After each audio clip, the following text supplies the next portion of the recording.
Of course, what I am really, really against of what Musk has said, around obviously one of our very long-standing members, and also the Prime Minister himself. I don't know. That sounds like a load of old nonsense to me, Ivor.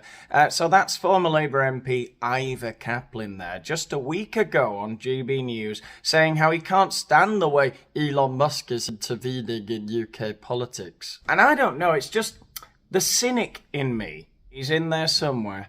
Just wonders when people get their knickers in a twist like Ivor Caplin here. They're so worried about people criticising them and wanting inquiries into certain things that you just start to wonder, perhaps, they may have some skeletons in the closet. Those type of comments are not acceptable. You told this child that you was going to go and meet him. That wasn't, because Stephen will be at work. At 1 o'clock, you said that you was going to go and meet him at quarter to. If we could. I don't know, trains, etc. Yeah, etc. you see. I don't know. But wait, here's the slippery thing. You said you had no intention, but now you concede that actually, I might have been planning to take this child to meet Stephen. So you admit that's what you were trying to do. I don't know his age. Oh dear. Oh dear is right, Barry. And of course, being a proud native of Rotherham, Barry Chuckle there of the Chuckle Brothers, he would be spinning in his grave. Barry Chuckle's dead, isn't he? Barry Chuckle would be spinning in his grave if he could see what was happening now to his beloved Rotherham. And the UK as a whole, with the, that which shall not be named. And then these absolute freaks like Ivor Caplin have the gall to tell us we're not allowed to talk about stuff. You can't criticise us. And all because they've got all these skeletons. Skeletons of little boys in their closet.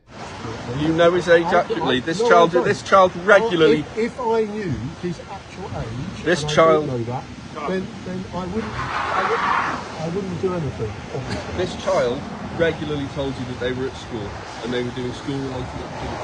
Yeah, but that's not the same as knowing age. Ugh. Daylight noncery. Is there anything more evil on earth? I'm not sure there is. We're going to go into a little bit of Ivor Caplin's past and have a look at all of the red flags that should have alerted people many years ago, in my eyes, at least. And we're going to take a look at the Labour Party in general and their response to this massive crisis and the public outcry and stuff like that. That's just the way this channel's going at the moment. The Daniel Boland Show is basically news night now for the 21st century. I'm Jeremy Paxman. That is so gay. So let's get into it. Who's Daniel Boland?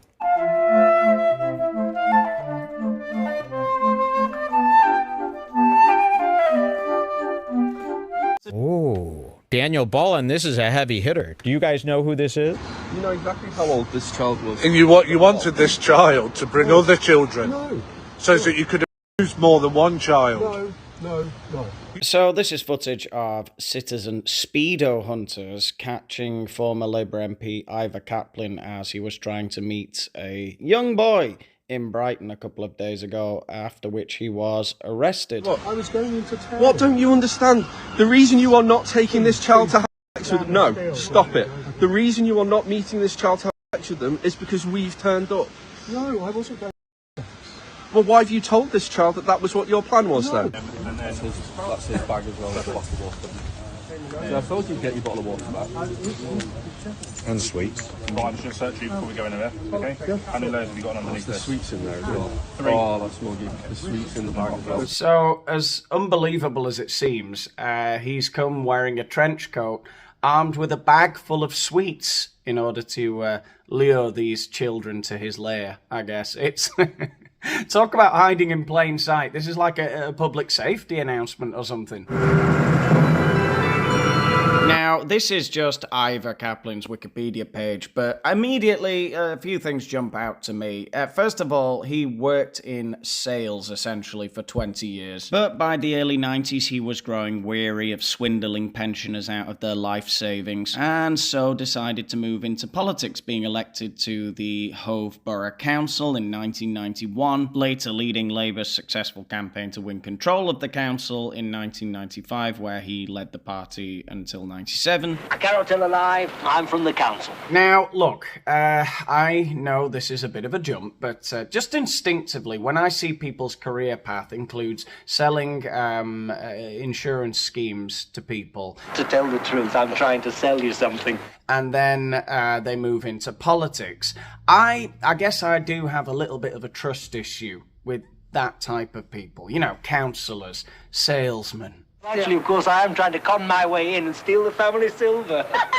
Does that mean I think that all councillors, all politicians, all salesmen are perverts? What is he doing with those candlesticks? No, of course not, however. Let's take a quick look at some of Ivor Caplin's biggest achievements in his parliamentary career. Ivor Caplin was elected as a Member of Parliament for Hove in 1997, the city's first gay MP. Oh, for fuck's sake. To be fair, being the first gay in Brighton and Hove is... that is impressive. He then became private secretary to Margaret Beckett in 1998. Onwards and upwards, in 2001, Caplin became an assistant government whip. Ooh, assistant government whip, a Kafkaesque bureaucracy. Pants!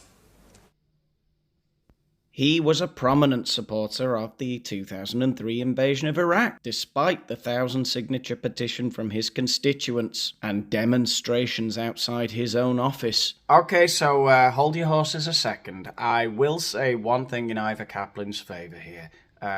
You know, for all of his noncery and slippery sales career, you can't argue with the fact that he had nothing to gain from supporting the Iraq invasion. If the constituents, his own constituents, were protesting against it, the people who voted for him didn't want the Iraq war at all, right? So he was putting his own neck on the line. He had nothing to gain by supporting the invasion of Iraq. In June 2003, he was appointed Parliamentary Under-Secretary of State and Minister for Veterans at the Ministry of Defence. Oh. He was Vice Chairman of Labour Friends of Israel from 1997 to 2005. He was criticised by a Whitehall committee in 2006 for accepting lobbying work for the defence industry after being a defence minister without getting the agreement of the Advisory Committee on Business Appointments. In 2009, Caplin was appointed Executive Director of Haas Energy, a British company which hoped to obtain oil concessions in Iraq. Well, colour me shocked. He was the chair of the Jewish Labour movement. Shut up.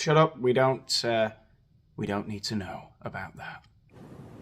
We've seen a devastating rise in Islamophobia. Yeah, that's right, Keir. That's the problem. You've got your finger on the pulse of the nation, as always, Sir Keir. I think each of our homes in Britain should be fitted with a monitoring device, which I call the Islamophobometer. I've got one in my house. I check it every morning, and, often it is worryingly high. You know, today, just this morning, I looked at it. The first thing I did when I got up, and I said, it's going to be a scorcher today. I've heard firsthand of women wearing hijab who are too scared to travel by public transport. Well, can I just say thank you, Keir, for that? It was very informative because, for two reasons, really. First of all, we all just learned, I think, I did certainly, that hijab, like fish and sheep, has no plural form. And also, you've alerted us to another rising phobia, a phobia that's on the rise, bus phobia, of which I have been a victim myself since I was about... I don't know, when was the last time I got on a bus? I must have been 23 years old, decades ago. And, I've just been using my comfort blanket ever since, my car. But, you know what? I am going to face my fears. I'm going to wrap myself up in my hijab, plural, because I like to wear two. And I'm going to get on that bus by the end of the week. Mark my words. I do not want Britain to be a place. Yes, good old Sir Keir there, telling it like it is. And going back to Ivor Caplin, I'll be serious for a minute. I think it's very important not to judge on appearances, albeit, you know, Ivor Caplin is very weird and creepy. I know we can't just be... I'm not the guy to lead the free world, basically, all right? I know you can't be as fickle-natured and have such a brazen disregard for the Geneva Convention and stuff like that as I do. But I will say this. We must be very wary of people who have career paths like that of Ivor Caplin. You know? A guy who sells insurance and stuff. A swindler who then has political ambitions. You know, why do they want that power? Why do they want that recognition? What's behind it? You know, why are politicians in the UK now telling us that we can't criticise them? That it's very dangerous to democracy for Elon Musk to tell the world what he thinks. You know, if it was just a normal citizen, it would be okay, surely, to say, I think Keir Starmer should step down. You know? Just because it's Elon Musk saying it, at least he's not doing it behind closed doors. That's the point I tried to make in a previous video recently. I find it refreshing that he's saying it in the open. Right? You don't have to agree with him. We can all battle it out in the playground of ideas that is X. You know? I think. Maybe. You know, I see society as a river. That's right, I've got an analogy for society. Society is like a big river, you know, with its kingfishers and beavers, and most of us are just sort of fish. Not even good fish like salmon, we're just like trout or mullets, you know, swimming around aimlessly under the water, doing our best to keep out of harm's way of the brilliant, beautiful kingfishers who are so talented and can fly, and they can just take us when they want us. Truth comes out when the truth comes out. Then you've got the horrible leeches in the silt below that could suck your blood. I bet you think I'm going to say that that's the politicians, right? Oh, hot take. No, wrong. You can run, but you know it's ending. You've got the brilliant people who are building things, the beavers. You know what politicians and insurance salesmen are to me? They are the pond skaters. At the bottom of the grave, you're digging out. They can walk on water. They don't have to sink or swim. They're just gliding along, going from post to post, whatever. When the truth comes out. Like, none of the rules apply to them. Ooh, I'm about to be voted out of Parliament. Better get a job on the gas company. Yeah, you know this is just the beginning. They think they're so great, those pond skaters. And us fish, we've got enough on our hands. You know, having to worry about the kingfishers and hoping that the beavers don't build too big a dam and we get stuck in like a pool with no food. Lies crumble down when the truth comes out. And there's the leeches, you know, the petty thieves, the street thugs. Those pond skaters gliding around on the surface, they think they're so important. They contribute nothing! And, you know, us trout and mullet, one day we're going to get tired. And we're going to swim to the surface and we're going to swallow them whole. So I would say that it would be in their interest to sort of be nice to us fish. Be reasonable, pond skaters, because you are the most insignificant of insects. Nobody knows what you even do. Lies crumble down when the truth comes out. You try to cover up the lies, but We just know that if we pour, you know, fairy liquid in the water, you sink. I know the truth. Pathetic. He's